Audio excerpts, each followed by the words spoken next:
Nas últimas décadas, cientistas de todo o mundo têm feito descobertas que demonstram claramente que um designer inteligente é responsável pela criação do universo.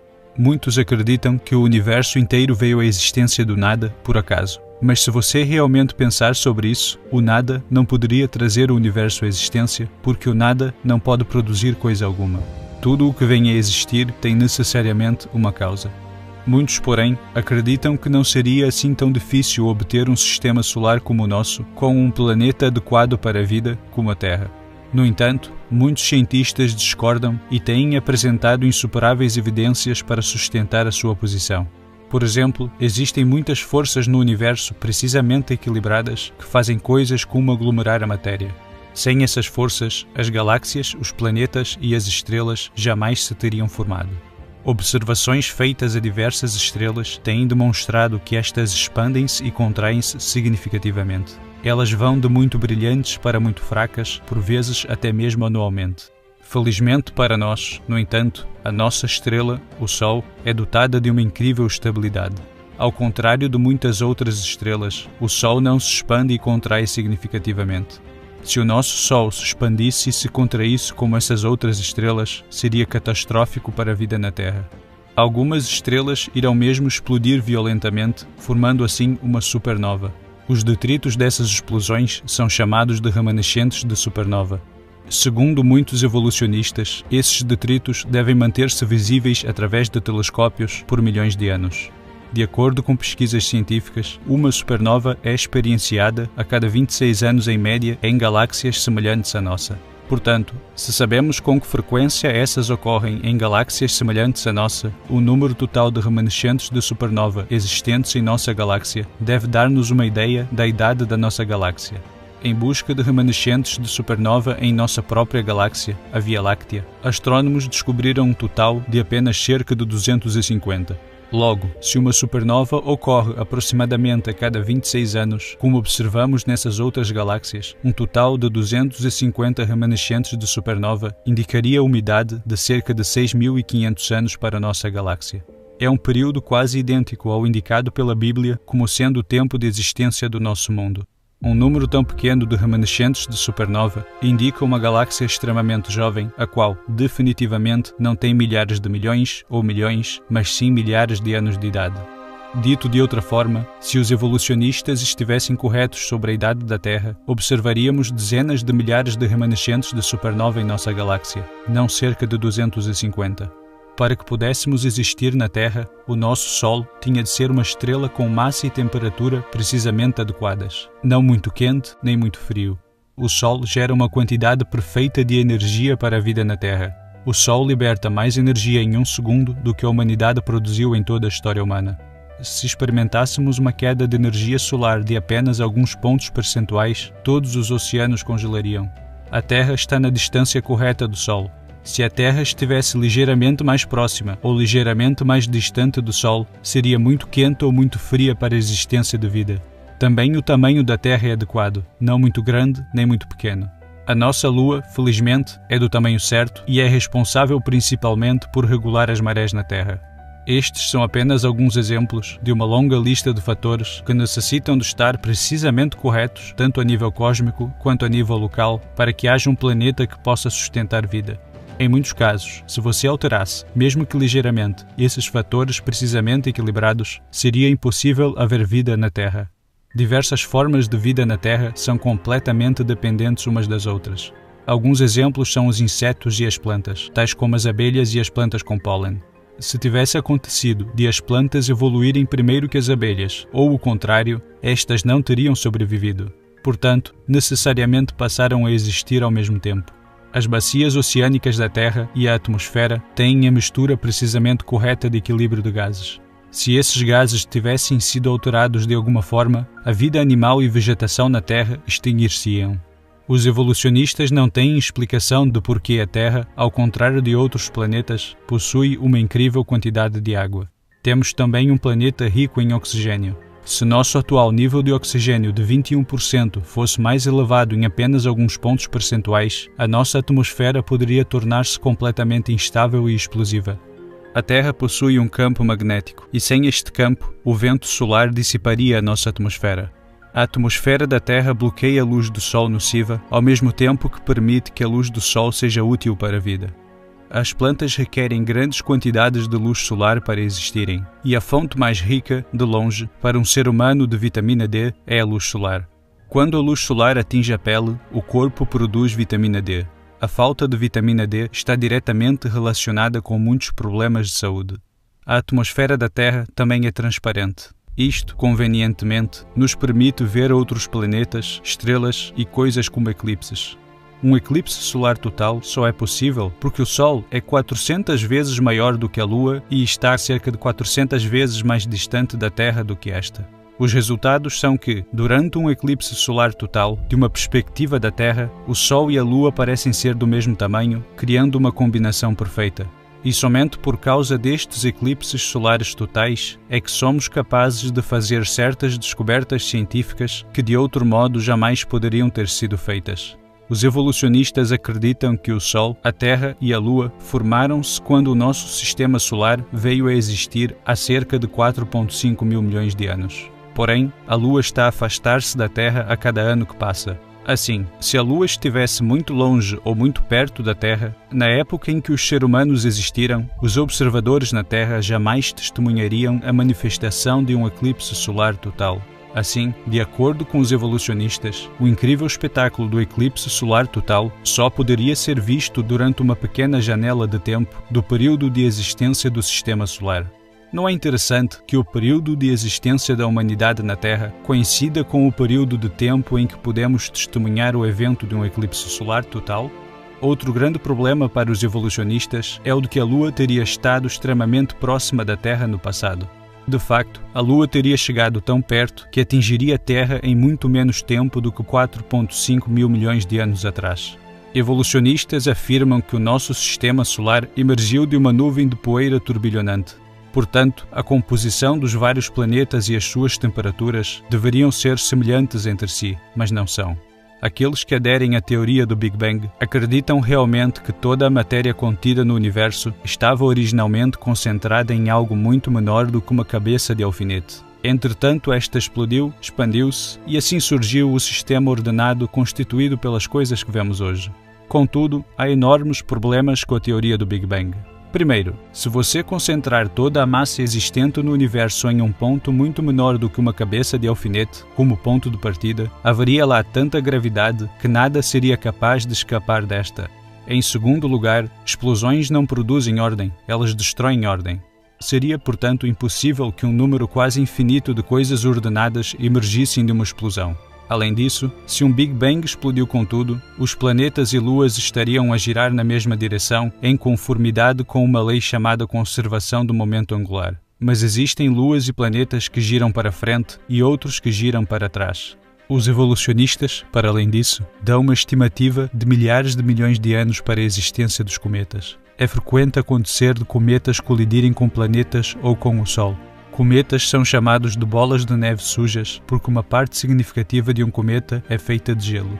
Quando os cometas viajam no espaço e se aproximam do Sol, eles começam a perder massa porque são queimados pelo Sol. Portanto, os cometas só durariam talvez 10 mil anos antes de serem consumidos por completo. Curiosamente, outras coisas que só poderiam durar cerca de 10 mil anos são tecidos moles, células sanguíneas e DNA. No entanto, todas essas coisas foram encontradas recentemente em ossos de dinossauros. Isso demonstra que os dinossauros existiram há milhares de anos, não há 65 milhões de anos atrás, como afirmam os evolucionistas. Outro grande problema para os evolucionistas é o número atual da população humana da Terra de 7,3 mil milhões. Quanto tempo levaria para ir de 2 seres humanos para 7,3 mil milhões de seres humanos? Na verdade, não levaria tanto tempo assim. Na história recente, a taxa média de crescimento anual da população atingiu sua maior marca em 1963, com uma taxa de crescimento de 2,19%. A população humana está a crescer em torno de 1,14% ao ano. Mas, se começássemos com 2 seres humanos, quanto tempo levaria para atingir os nossos atuais 7,3 mil milhões de seres humanos, usando, digamos, uma taxa de crescimento anual de 2%? A resposta é que só levaria cerca de 1100 anos. Uma vez que os evolucionistas acreditam que estamos na Terra há mais de 1100 anos, por que razão não há uma quantidade drasticamente maior de pessoas na Terra? Ademais, onde estão todos os ossos ou túmulos, tendo em conta que quase todos os povos ao longo da história enterraram os mortos? Alguns ainda podem tentar convencer-se de que o facto de existir um planeta incrivelmente especial como a Terra foi apenas um acidente em que tudo ocorreu exatamente da maneira certa. Mas, mesmo que alguém creia nisso, como começaria a vida na Terra, visto que é um facto que a vida não pode surgir da não-vida? Todas as coisas vivas na Terra são constituídas por células. Portanto, quais são as chances de até mesmo uma primeira célula ter se formado acidentalmente? Por volta de 150 anos atrás, quando Charles Darwin estava vivo, a célula era considerada algo semelhante a uma simples bolha de gelatina microscópica, pouco sofisticada. Contudo, por causa de descobertas recentes, sabemos agora o quão surpreendentemente complexas são estas células extraordinariamente pequenas. O corpo humano adulto contém cerca de 100 bilhões de células de vários tamanhos.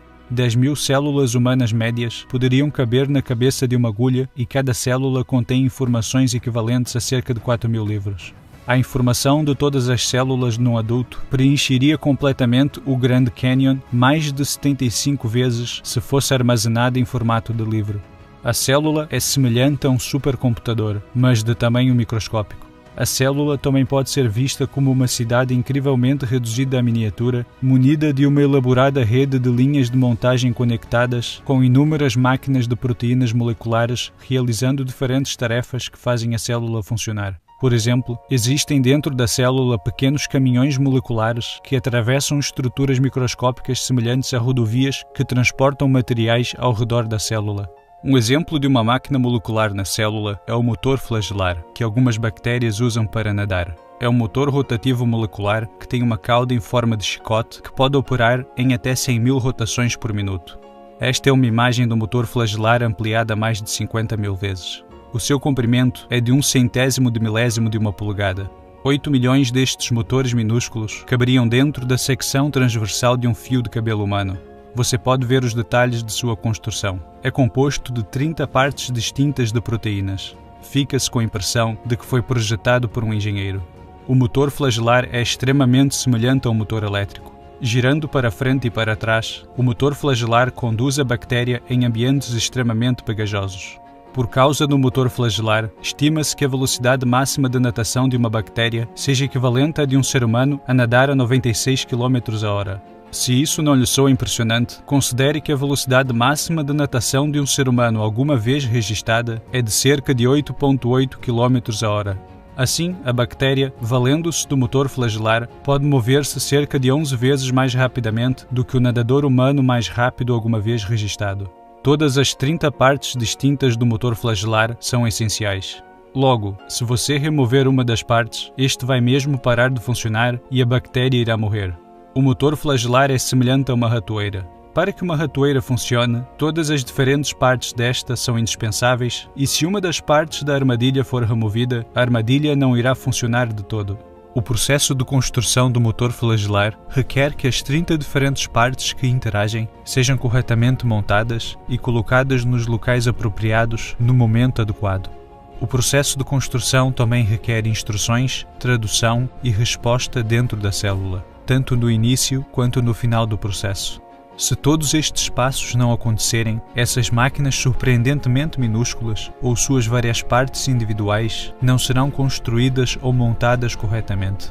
Mas, de que modo essas numerosas máquinas ou partes microscópicas saberiam num sistema evolucionário para onde ir e como construir corretamente? Não iriam. Seria impossível. Estes factos refutam e eliminam a evolução darwiniana, a qual é, por definição, um processo cego, não dirigido, sem plano ou propósito. As células são, na sua maioria, compostas de proteínas. Uma célula típica usa milhares de diferentes tipos de proteínas. Para se obter até mesmo a mais simples das células, é necessário pelo menos 600 moléculas de proteínas distintas. As proteínas são feitas de aminoácidos. Uma única proteína funcional é tipicamente feita a partir de uma cadeia de entre 50 a 1000 aminoácidos. Algumas proteínas requerem uma cadeia de milhares de aminoácidos devidamente sequenciados. Cada vez que um novo aminoácido une-se a uma cadeia, este precisa formar uma ligação química chamada de ligação peptídica para que se possa juntar de forma bem-sucedida aos outros aminoácidos na cadeia. Os aminoácidos canhotos e destros são produzidos com aproximadamente a mesma frequência, mas apenas os canhotos devem ser selecionados para utilização numa cadeia para produzir uma proteína. Os evolucionistas não fazem a menor ideia do porquê de as proteínas só utilizarem aminoácidos canhotos. Cada aminoácido na longa cadeia também tem de ser um aminoácido específico. Existem 20 tipos diferentes que podem ser selecionados, e eles precisam ser dispostos na ordem correta na cadeia para que uma proteína seja formada. Os aminoácidos são colocados na ordem exata por causa de uma molécula contida na célula chamada DNA. O DNA pode ser descrito como um plano mestre, um código de informação ou uma linguagem especial que utiliza um alfabeto químico de 4 letras.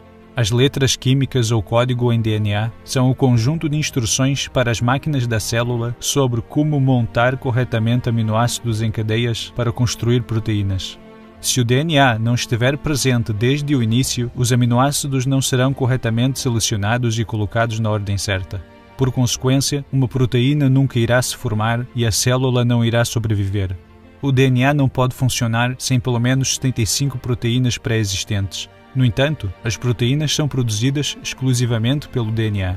Visto que cada um precisa do outro, necessariamente passaram a existir precisamente no mesmo momento, por obra de Deus. Este facto elimina a teoria da evolução.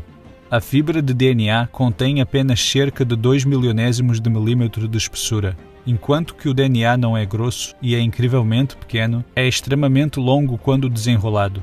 Na verdade, se o DNA contido em apenas uma de suas células fosse desenrolado, conectado e esticado, o seu comprimento seria de mais de 7 metros. Seria tão fino que os seus detalhes não poderiam ser vistos, mesmo através de um microscópio eletrônico. Se todo o DNA do seu corpo fosse disposto de uma ponta a outra, estender-se-ia da Terra até a Lua mais de 500 mil vezes. Se você tomasse um conjunto de DNA de cada pessoa que já viveu e os empilhasse, o monte resultante pesaria menos do que uma aspirina. Ainda assim, a densidade de armazenamento de informação do DNA é muitas vezes superior à do mais avançado chip de computador de silício. Bill Gates descreveu o DNA dizendo, abre aspas, o DNA é como um programa de computador, mas muito, muito mais avançado do que qualquer programa alguma vez criado. Porém, possuir o complexo programa de instrução de DNA não é suficiente por si só. Outras coisas na célula necessitam de ser capazes de entender e usar o programa de informação do DNA. Por outras palavras, o programa altamente complexo de DNA é, na verdade, inútil, ao menos que também haja um sistema dentro da célula capaz de entender a linguagem do DNA. Para que melhor se compreenda isto, imagine que o DNA é um complexo disco CD ou DVD. Mas se você não tiver também uma máquina ou sistema capaz de ler, entender e utilizar a informação contida no disco, o disco torna-se inútil. Portanto, outras coisas na célula precisam entender e ser capazes de utilizar o programa de informação de DNA para que possam construir as coisas corretamente. Caso contrário, a célula morrerá. O DNA possui a capacidade de fazer uma cópia idêntica de si mesmo. Deus também programou o DNA para detectar e corrigir erros. Existem máquinas especiais de revisão de proteínas que viajam constantemente para cima e para baixo na molécula de DNA, procurando por erros que exijam correção. Se algum problema for detectado, os reparos são feitos imediatamente. Todo esse processo é incrivelmente complexo. A informação contida no DNA prova que a vida não consiste apenas de matéria e energia. Esta também contém informação. Informação não pode originar-se senão de uma fonte inteligente que a ponha lá. Outra função do DNA é a de ser o programa através do qual Deus constrói o modo como você se parece, sua cor de cabelo, sua altura, etc. Como mencionado anteriormente, cada corpo humano adulto tem cerca de 100 bilhões de células, mas na altura da sua concepção, você era constituído apenas por uma célula. Por incrível que pareça, quando começou a existir, você não era maior do que a cabeça de um alfinete. Ainda assim, todas as complexas informações que o definem fisicamente e definem todos os órgãos de seu corpo estavam lá, contidos naquela única célula. Dentro de um mês após a sua concepção, os seus olhos, ouvidos e pulmões se desenvolveram. Milhões de novas células se formaram e o seu tamanho aumentou em mais de 10 mil vezes. Pouco depois do primeiro mês, a velocidade em que você estava a crescer desacelerou drasticamente. Se não desacelerasse e a sua velocidade de crescimento permanecesse a mesma, você teria 3.000 quilos na altura do nascimento. Depois de 2 meses, você tinha apenas de 3 a 4 centímetros de comprimento, ainda pequeno o suficiente para caber dentro de uma casca de noz. Não existe explicação evolucionária para a incrível complexidade envolvida na concepção e nascimento, ou mesmo uma razão para a própria reprodução. Os evolucionistas acreditam que os sistemas reprodutivos surpreendentemente complexos, radicalmente diferentes e, no entanto, complementares para todos os diferentes tipos de vida, por acaso desenvolveram-se de forma completa e independente ao mesmo tempo. Uma incompatibilidade, ligeira que fosse, num dos 2 sistemas, tornaria inúteis ambos os sistemas reprodutivos e a vida extinguir-se-ia. Ademais, como teria ocorrido a reprodução, no começo, se houvesse apenas um macho e não uma fêmea? Como seria a reprodução sem sistemas reprodutivos ou órgãos antes de esses terem, abre aspas, evoluído? Segundo os evolucionistas, os humanos evoluíram de criaturas da terra que, por sua vez, evoluíram do peixe. Mas, como iria o primeiro peixe conseguir chegar à terra e sobreviver fora da água? De que modo sobreviveriam os animais e os seres humanos sem órgãos, membros e outras coisas cruciais para a vida se essas coisas estavam, abre aspas, a evoluir? Além disso, nunca foi descoberto um fóssil de transição que demonstre uma espécie de animal a evoluir para outra espécie de animal. E foi demonstrado que os assim chamados fósseis de, abre aspas, elos perdidos, que alguns usam para argumentar que os macacos evoluíram para seres humanos, são fósseis completamente de macacos, completamente de seres humanos ou falsos. Os evolucionistas também não têm qualquer explicação para a consciência ou para a origem do sistema imunológico. Por exemplo, os glóbulos brancos atacam as bactérias nocivas no nosso corpo. Os glóbulos brancos irão de facto procurar e perseguir as más bactérias em missões de busca e destruição. Para fazê-lo, precisam estar programados com a informação que lhes permita fazer a distinção entre amigo e inimigo. Ao menos que tudo isso estivesse no lugar e funcionasse desde o começo da vida, uma exigência que excluiria a teoria da evolução, as bactérias e outros agentes de doença teriam vencido e nós não teríamos sobrevivido. Os evolucionistas não têm qualquer explicação para a precisão extremamente complexa e ainda assim perfeita em que o corpo coagula o sangue.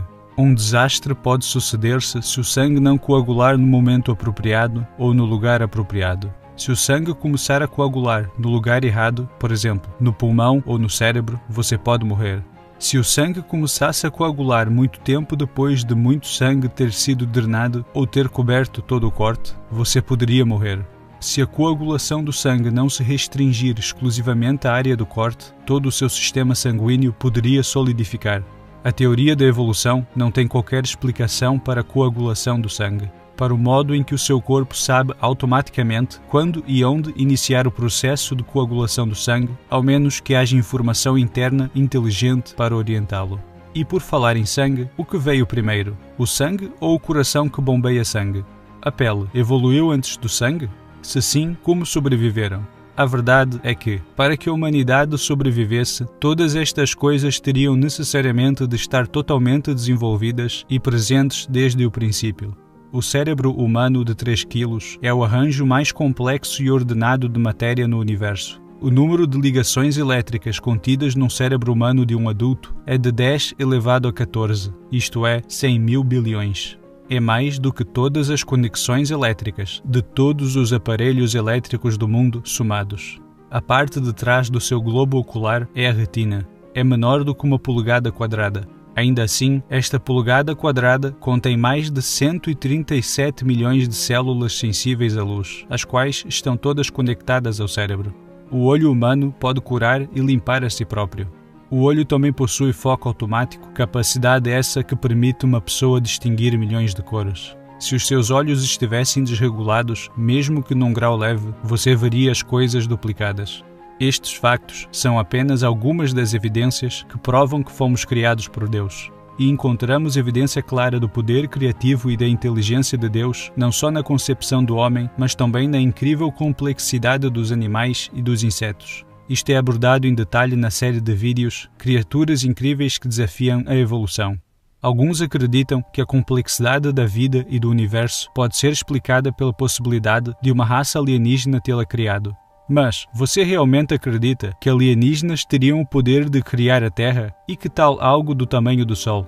Mais de 1 milhão de terras caberiam dentro do Sol. Ademais, o Sol é muito quente. Então, de que modo iriam os alienígenas juntar as partes do Sol e construí-lo? Como eles se aproximariam o suficiente do Sol para construí-lo, ou se afastariam dele rápido o suficiente para não morrerem depois de pô-lo a funcionar? As condições fora da Terra no espaço sideral são, de acordo com as evidências, demasiado hostis para que exista vida. Por exemplo, a exposição prolongada aos raios cósmicos no espaço sideral pode ser fatal. Os extremos de temperatura no espaço sideral, por si só, tornariam quase todas as formas de vida ou demasiado quentes ou demasiado frias. Há também gases venenosos, radiação mortal, explosões gigantescas, forças gravitacionais extremas e a ausência de atmosferas adequadas e elementos químicos necessários para a vida existir. Mesmo assim, um grande número de astrônomos acredita que a vida evoluiu na Terra e, portanto, segundo eles, também deve ter evoluído noutros planetas no espaço. No entanto, se isso fosse verdade, deveriam existir muitas raças alienígenas noutros planetas muito mais antigos do que o nosso. Algumas dessas raças seriam tecnologicamente muito mais avançadas do que nós. Por consequência, eles teriam enviado um sinal de rádio através do espaço que nós pudéssemos captar, ou teriam chegado até nós através das suas naves espaciais ou robôs. Porém, nunca encontramos qualquer robô extraterrestre, alienígena, naves alienígenas ou peças de suas naves. Seguem-se algumas das características relatadas de voo de OVNIs. Enquanto voam, os OVNIs mudam de tamanho, cor ou forma. Um conjunto de OVNIs por vezes junta-se formando um só OVNI e por vezes um único OVNI se transforma instantaneamente em vários OVNIs. Muitas testemunhas de OVNI descreveram essas mudanças instantâneas no tamanho e forma dos OVNIs, dizendo que pareciam estar vivos. OVNIs às vezes aparecem em fotografias, outras vezes não. A maioria das testemunhas de OVNIs não relatam ver um objeto ou nave, mas uma luz fora do comum movendo-se no céu. Às vezes, os OVNIs aparecem instantaneamente e desaparecem bem à frente das pessoas e atravessam diretamente o chão ou objetos físicos. Esse tipo de comportamento significa que os OVNIs não poderiam pertencer ao mundo material, mas teriam de ser algum tipo de fenómeno espiritual. Com base na atividade observada de OVNIs, muitos dos maiores pesquisadores de OVNIs do mundo não acreditam mais que os OVNIs possam pertencer ao mundo material. Além do mais, a maioria dos assim chamados abduzidos só conseguem lembrar, entre aspas, de suas experiências, entre aspas, após serem postos sob hipnose, o que prova que as assim chamadas experiências com extraterrestres não foram reais. Essas questões são abordadas em muito maior detalhe no meu livro OVNIs, Atividade Demoníaca e Fraudes Elaboradas para Enganar a Humanidade. Se os ETs realmente existissem, não levaria muito tempo para que descobrissem o que precisam de saber sobre terráqueos. Por consequência, eles já nos teriam subjugado e destruído ou ter-se-iam claramente revelado à humanidade. A organização SETI, acrônimo de Search for Extraterrestrial Intelligence, ou Busca por Inteligência Extraterrestre, tem pesquisado os céus há décadas à procura de vida inteligente. Mas eles nunca encontraram nem sequer um sinal proveniente do espaço sideral que indicasse a existência de uma raça alienígena. Aqueles que procuram por ETs disseram que se eles captassem um sinal complexo que fosse, isto provaria que uma inteligência deveria tê-lo produzido. Mas por que motivo eles não aplicam o mesmo critério e empregam o mesmo processo de pensamento em relação ao DNA? Se o fizessem, perceberiam que a informação complexa contida no DNA prova que uma inteligência a colocou lá. Isto é assim porque sempre que se encontra informação complexa, a sua origem remonta a uma mente. Para conhecer o melhor livro que refuta a teoria da evolução sob todos os aspectos da ciência, inclusive a evidência científica de uma inundação de escala global, consulte No Começo, do Dr. Walt Brown. Outro DVD interessante é chamado Design Inteligente, Desbloqueando o Mistério da Vida. Para outro vídeo que discute o tópico da criação, veja o meu vídeo Criação e Milagres, versão condensada.